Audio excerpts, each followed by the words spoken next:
Bora, turma! Simbora, simbora, 11 horas em ponto, 21 de abril, começando mais uma edição do nosso Minuto Geográfico num horário diferente. Lembrando a vocês que hoje é feriado. Normalmente o Minuto Geográfico ele é feito toda segunda-feira, toda sexta-feira, sempre começando pontualmente 6h30 da manhã, pelo fuso horário de Brasília. Mas sempre que houver feriado ou alguma mudança, esse vai ser o horário, 11 horas da manhã, beleza? Eu tenho duas pautas aqui interessantes para a gente tratar. Quero muito a atenção de vocês. Mandar um grande abraço para todos que estão aqui ao vivo conosco. Mas um grande abraço também, mais uma vez, não custa lembrar as pessoas que vão assistir depois. Esse vídeo fica gravado, ele fica disponível tanto no YouTube quanto aqui no Instagram. Você escolhe a melhor forma e é sempre bom aí fazer acontecer, ter muito aprendizado, tá bom? Eu vou suprimir os comentários também, como é padrão, para que vocês possam realmente se concentrar. E aí na sequência eu vou reabrindo e a gente segue por aqui firme e forte. Pode ser? Beleza? Bora simbora, arrochar o nó. Mandem para os amigos, tá? Já temos aqui quase 300 pessoas ao vivo, muito bacana a audiência. Avisem para os amigos, é só apertar nesse aviãozinho.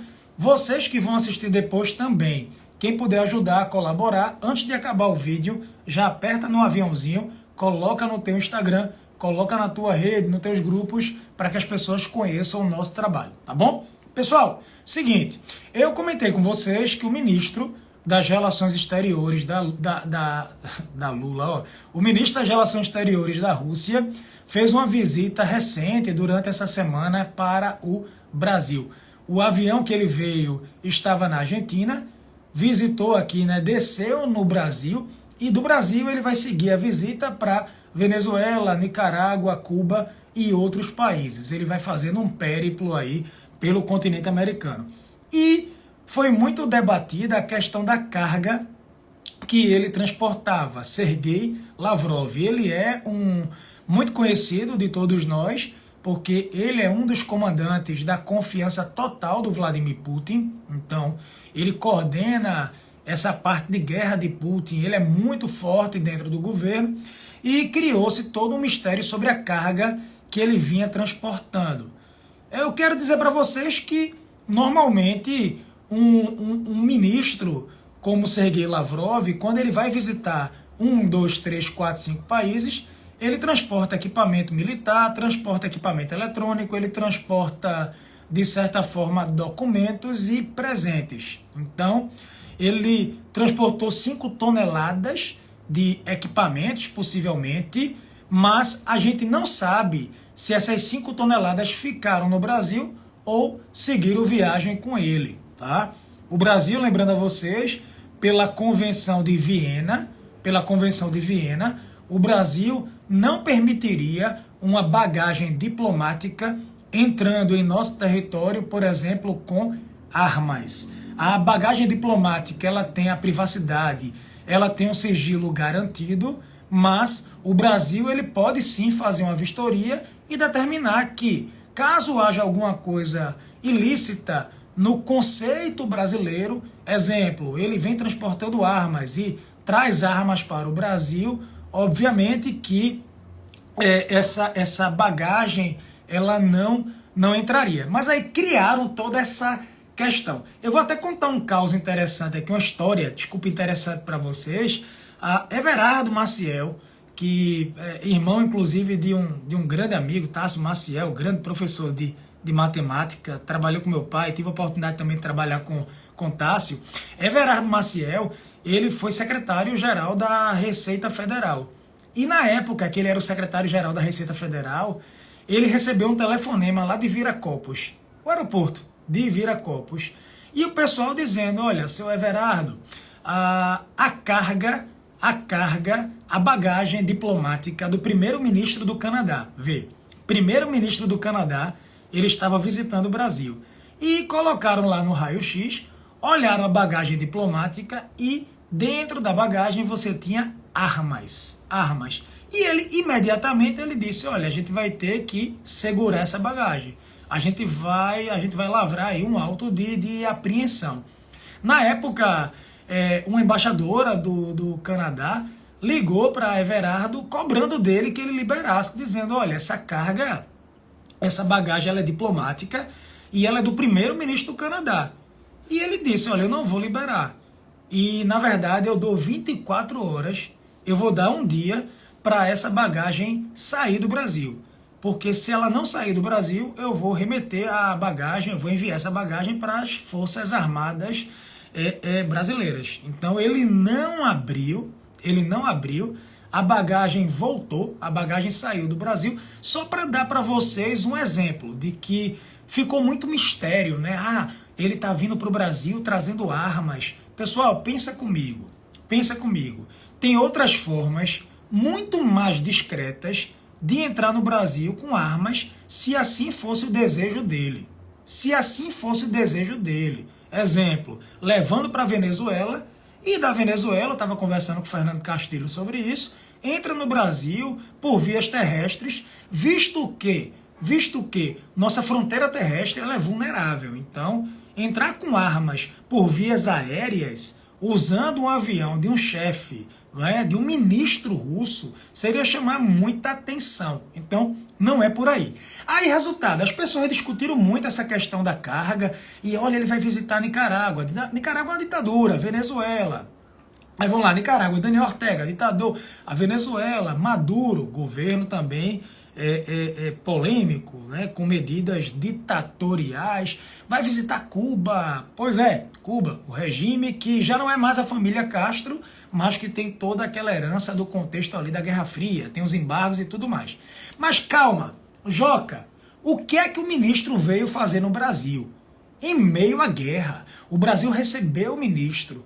Eu queria lembrar vocês que o Brasil, ele não rompeu relações com a Rússia. O Brasil não se envolveu militarmente nesse conflito entre Rússia e Ucrânia. Então, assim, o Brasil não vai fechar as portas.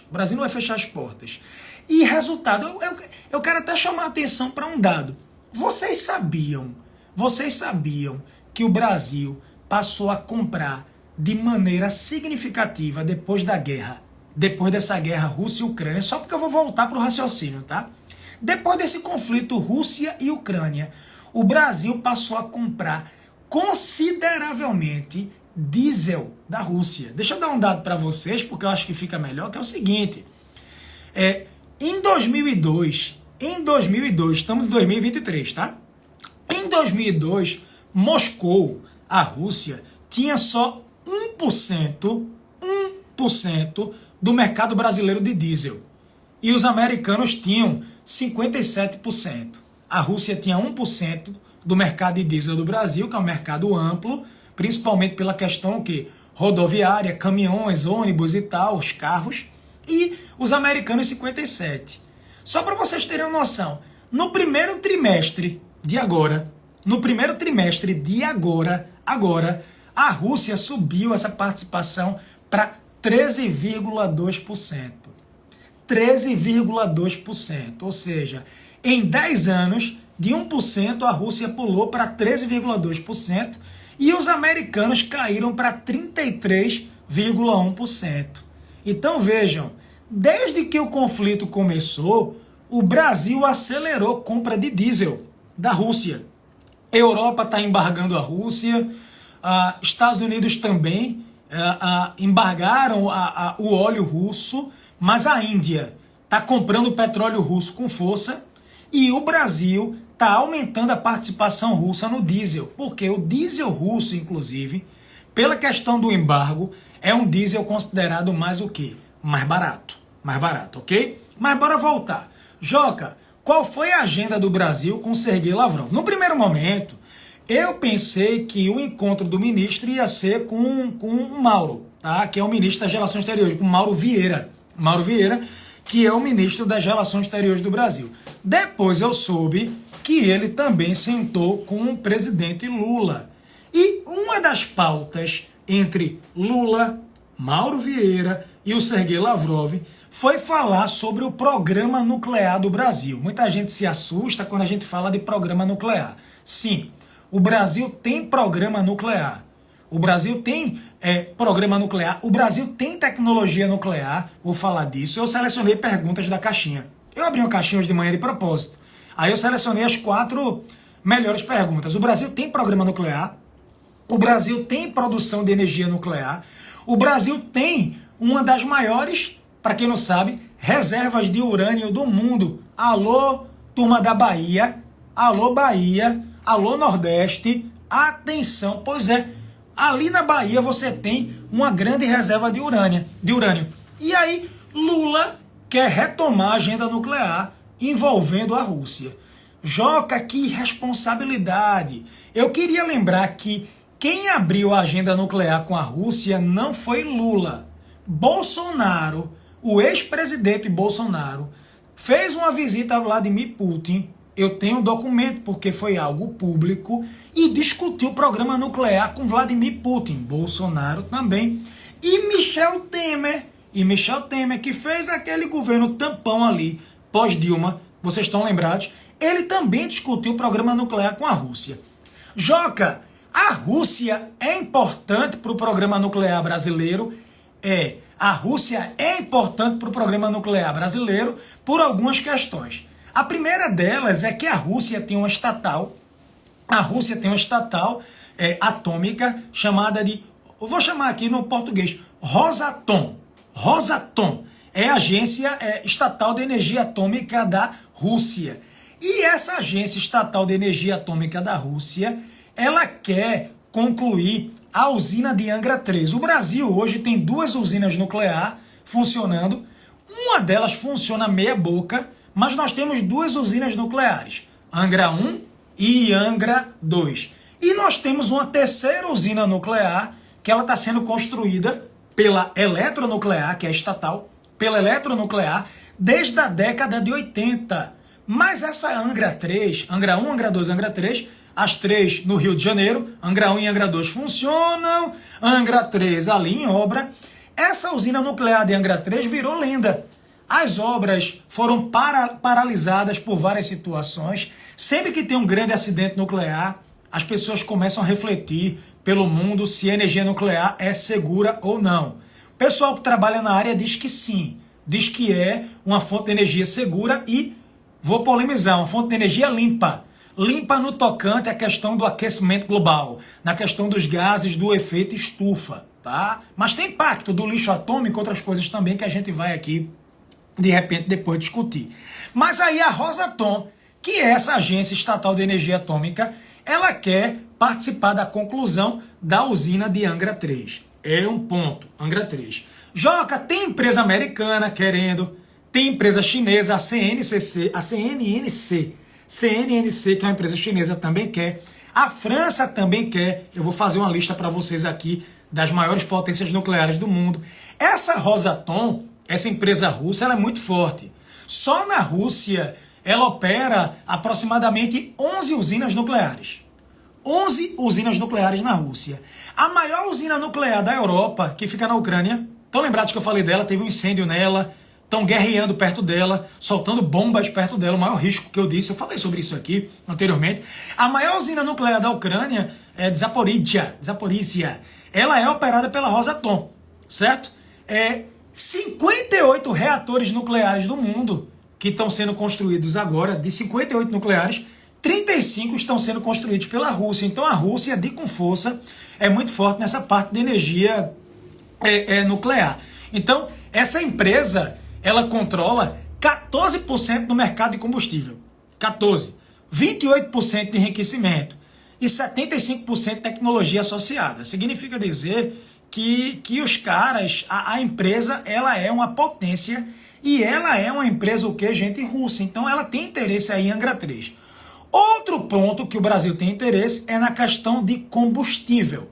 O Brasil tem interesse na produção de combustível. O Brasil domina a questão nuclear, mas o Brasil, ele quer ter acesso aqui a energia, a combustível que pode ser usado, atenção, que pode ser usado em submarinos que têm tecnologia nuclear. Olha o que eu botei aqui, ó. Um dos temas prioritários para Lula é a questão do combustível. Para Bolsonaro também. Para Bolsonaro era também a questão do combustível para ser usado no reator do futuro submarino de propulsão nuclear do país. Daqui a uma década o Brasil vai lançar esse submarino de propulsão nuclear. O Brasil domina o ciclo do produto. O Brasil domina o ciclo do produto. O Brasil tem tecnologia. Só que o Brasil não tem a certificação necessária, o selo, a certificação necessária. E aí parece que os americanos meio que fecharam a porta, e aí já que os americanos fecharam a porta, o Brasil pensa, Rússia, vem que tem. Então a Rússia seria importante nesse contexto aí para a Marinha, tá? Para a Marinha. Então esse é um ponto importante, falou sobre energia nuclear. Aí vejam, pô, fizeram perguntas interessantes, parabéns, pessoal, queria parabenizar. Essas caixinhas de perguntas que eu tô abrindo aqui, eu recebo, tá, vou falar a verdade, eu recebo muita besteira. Mas, gente, tem muita coisa boa que dá para aproveitar, infelizmente eu não consigo, e vou dizer, prevalecem perguntas boas, comentários bons, só que não dá para publicar tudo. Então, Joca, o Brasil tem programa nuclear? Tem. Desde a década de 50, o Brasil tem pesquisa nuclear. Depois da década de 60, as pesquisas nucleares ficaram a cargo de quem? Dos governos militares, tá? Outra pergunta, Joca, o Brasil vai desenvolver uma bomba atômica? Meu Deus, o Brasil vai desenvolver uma bomba atômica? Não. Pessoal, o Brasil é signatário do Tratado de Não Proliferação Nuclear. Tratado de Não Proliferação de Armas Nucleares. Em 87 o Brasil assinou. O Brasil assinou um tratado. E em 98 o Brasil assinou um outro tratado, que é o Tratado de Proibição Total de Testes Nucleares. A própria Constituição do Brasil veda essa questão. Então o Brasil pode produzir energia nuclear. O Brasil produz. Pouca coisa. Hoje a energia nuclear no Brasil equivale a 1,5% da matriz. 2% da matriz energética. É muito pouco ainda. É muito pouco. Mas o Brasil não pode produzir armas nucleares por questões internas e porque o Brasil é signatário de alguns tratados. Joca, mas eu acho que o Brasil devia ter a bomba atômica para se proteger. Tem esse ponto de vista. Algumas pessoas defendem que o Brasil tem que ter a bomba atômica, porque se tiver uma guerra, quem tem a bomba tem a segurança na mão. Veja a Coreia do Norte que se protege, e o Irã que está produzindo a bomba, e Israel e tantos outros países e tal. Tem esse ponto de vista, tá? Mas assim, isso aí daria uma outra live, tá? A gente teria que filosofar muito para chegar nesse ponto, ok? Então o Brasil tem programa nuclear para fins pacíficos, tem Angra 1 e Angra 2, duas usinas em funcionamento, uma delas na minha boca, tem Angra 3 que um dia sai do papel. Quer dizer, ela já saiu do papel, um dia ela vai ser concluída. Muito escândalo de corrupção envolvendo eletronuclear, superfaturamento. Se eu pegar o orçamento de Angra 3 e mostrar para vocês o gasto até então, meu Deus, era para o Brasil ser uma Suíça. O Brasil é rico. O Brasil é pobre. Não, o Brasil é rico para torar. Mas o Brasil é rico com força. O problema do Brasil é a questão de onde é que fica essa riqueza, o gasto, a questão da arrecadação, os investimentos, tudo isso que a gente pode envolver. Joca, é verdade que o Brasil...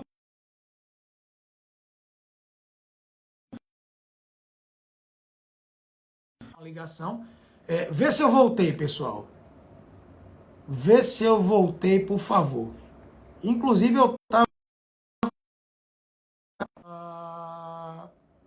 Pegou, pessoal? Eu tô online. Dá um oi aí, pessoal. Dá um oi, por favor, porque ligaram na hora. Voltou? Tá? Voltou?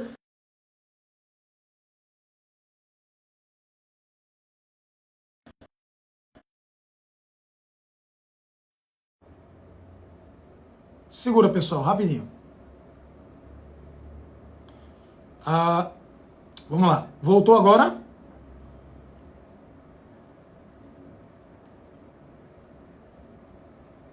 Calma que vai voltar. Calma que vai voltar.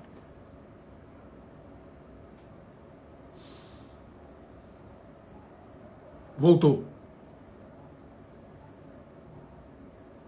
Voltou. Tá com som, pessoal? Por favor. Tá com som? Tá bom. E aí muita gente pergunta assim, o Brasil tem grandes reservas de urânio? Tem. O Brasil possui grandes reservas de urânio, tá? Voltou. Pronto. Simbora. Pronto. Voltou aqui, tá? Aí muita gente pergunta, o Brasil tem grandes reservas de urânio? Tem. O Brasil possui, tá, pessoal, grandes reservas de urânio. Entre as maiores reservas do mundo, eu já falei aqui na Bahia, Márcio fez essa pergunta para mim. O Brasil sabe enriquecer urânio também, o Brasil tem tecnologia.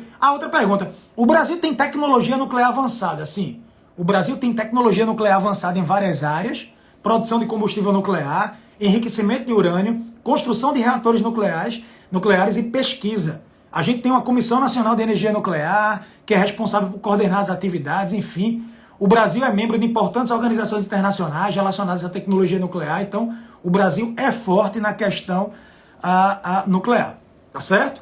A energia nuclear representa muita coisa na matriz energética do Brasil. Não, eu disse para vocês que a energia nuclear representa 1,5% a 2% da matriz energética do Brasil. Ainda tem muito espaço para crescer, para crescer, mas há uma polêmica em relação aos impactos, né, ao risco que se tem. Havia uma ideia de se construir novas usinas nucleares, uma delas ficaria em Pernambuco, no sertão. Usinas nucleares, preferencialmente, têm que ficar perto de grandes cursos d'água, pela questão do resfriamento, pela questão da segurança. Mas a gente faz uma outra live sobre isso, tá? E perguntar se a energia nuclear é considerada limpa.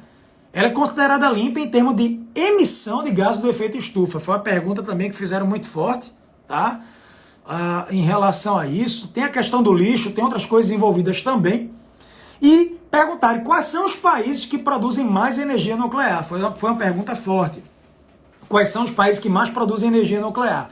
Você tem Estados Unidos em primeiro lugar, com quase 20% do mercado de energia nuclear. França em segundo lugar. China em terceiro. Rússia em quarto. A China ultrapassou a Rússia, tá? Então, Estados Unidos, França, China, Rússia e Coreia do Sul. Aí tem Canadá, tem Reino Unido, tem a Ucrânia, tem a Índia, tá? Colocam a Suécia também. Se eu juntar aí Estados Unidos, França, China, Rússia, Coreia do Sul, esse pessoal, a gente tem quase 60% da produção de energia nuclear do mundo. Então você percebe que a energia nuclear ela é muito concentrada nas mãos de poucos. Joca, quem é que tem bomba nuclear? Bomba nuclear, Índia, Paquistão tem, Estados Unidos tem, a Rússia, Reino Unido, França, a China, a Coreia do Norte diz que tem. Israel, possivelmente, também se protegendo lá dessa questão aí, o Oriente Médio, que é um barril de pólvora. Algumas pessoas cogitam se a Arábia Saudita pode ou não ter. A gente não tem informações precisas porque é um regime muito fechado e é isso aí. Beleza? Pessoal, tudo certo sobre essa parte de energia nuclear. Deu para entender direitinho, pessoal, a aula? Deu para entender certo para vocês? Uma outra coisa que perguntaram é o seguinte: Joca, a população da China vem diminuindo? Vem, eu postei isso aqui ontem, eu tinha dito. População da China vem diminuindo e a população da Índia ultrapassou a da China. É oficial. População da Índia agora é maior que a população, atenção, a população da Índia agora ela é maior que a população da China. A população da China diminui e a população da Índia cresce. O país mais populoso do mundo agora é a Índia, 2023, estamos vivendo a história. É oficial.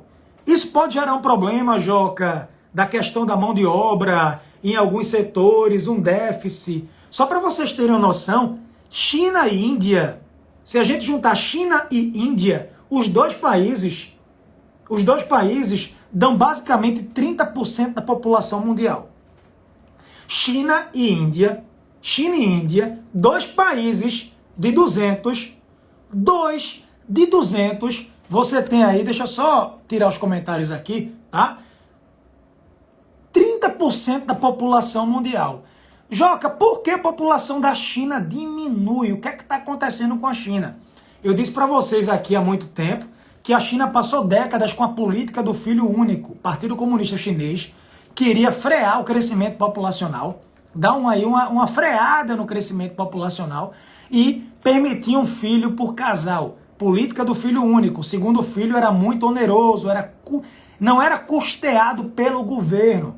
Isso criou-se uma cultura do filho único. Tá?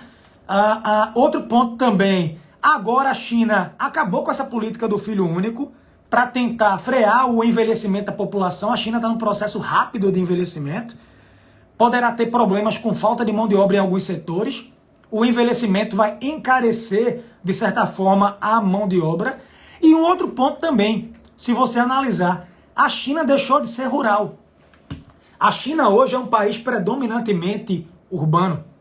A China hoje é um país predominantemente urbano. A China passou por um processo muito rápido de industrialização. A China gerou um processo rápido, passou por um processo rápido de urbanização. E a gente sabe que nas áreas urbanas, o tamanho da família é menor. Na área rural, na sociedade rural, o tamanho da família é maior. Nas áreas urbanas, o tamanho da família diminui. Tem um custo para a formação do indivíduo.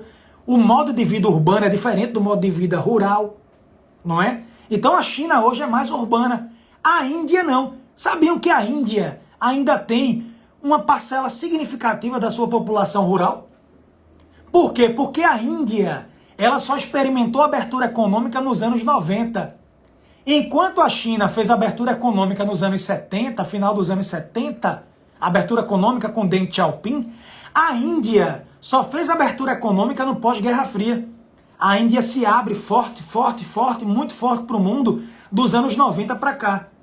É uma abertura muito recente. A chegada do capitalismo de forma forte, significativa, abertura, plataforma de exportação, anos 90 para cá. Então a sociedade da Índia ainda é muito rural. A China é mais o quê? Urbana. A família na Índia é maior. Na China é menor. A China restringiu por décadas um filho por casal. E agora quer mudar isso. Mas criou-se uma questão cultural de ter um filho ou não ter filhos. Resultado, a taxa de reposição não acompanha. A população da China diminui, a população da Índia cresce. E a questão do planejamento, que na Índia você tem população majoritariamente hindu, você tem 15% da população islâmica, muçulmana, essa questão do planejamento familiar dentro da cultura hindu, da cultura muçulmana, isso aí também é diferente do que nós estamos habituados.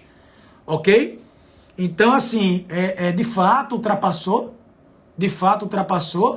Em 2021, a China tinha 40% da população rural, 60% urbana. Hoje, já mudou. Então, a China é mais o que? Urbana. Mais urbana. E a Índia, se você pegar, em 2021, segundo o Banco Mundial, a Índia tinha 65% da população rural, 35% urbana. Muito rural ainda a Índia. Famílias maiores. Tem a questão do sistema de castas ainda, que não é permitido oficialmente, mas acontece. O casamento entre crianças, que é algo forte ainda nas áreas rurais, nas cidades pequenas. Então, de fato, a Índia ultrapassou a China. E a Índia está mergulhando numa autocracia, radicalismo religioso, nacionalismo, mas isso merece uma outra live, tá? Estão reescrevendo os livros, tá? Estilo 1984, totalitarismo, reescrevendo a história, proibindo o uso do hijab, da burca, perseguindo aí minorias, tá uma questão meio polêmica. O radicalismo dentro do hinduísmo lá dentro é muito forte, é uma minoria, mas faz barulho e parece que movimenta, dá voto. E aí o primeiro-ministro vem sendo muito criticado em relação a isso. Beleza, pessoal? Para um feriado eu falei demais, gente. Falei demais. Fábio, nada muda em termos geográficos. Por hora não, Fábio. Por hora não. Galera, eu falei muito, mas eu fui didático, pessoal. Vocês conseguiram? Quem é que está aqui desde o começo? Para vocês eu fui didático, deu para entender? Deu para entender, turma? Deu para entender direitinho? Tudo firme. Joca, Brasil e Rússia tem cooperação de energia nuclear. Foi Lula, foi Bolsonaro. Pessoal, Brasil e Rússia têm cooperação nuclear desde os anos 50. Desde os anos 50. Desde o pós-guerra. Depois a gente se aproximou dos Estados Unidos. Mas nós nunca rompemos com a Rússia, com a União Soviética. A gente também tem parceria nuclear com a Alemanha. Com os alemães. Beleza? Tranquilo? Pessoal, fazendo a propaganda, a Covid impactou muito a diminuição populacional na China. A pandemia impactou? Sim, a pandemia vai impactar.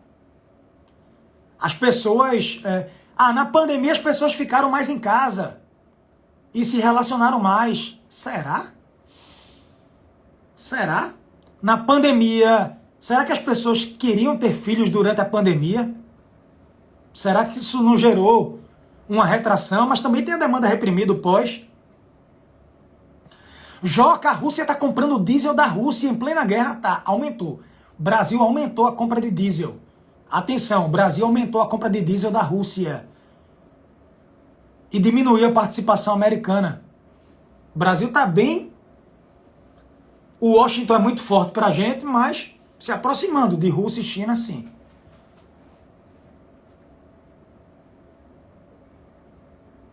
Tá.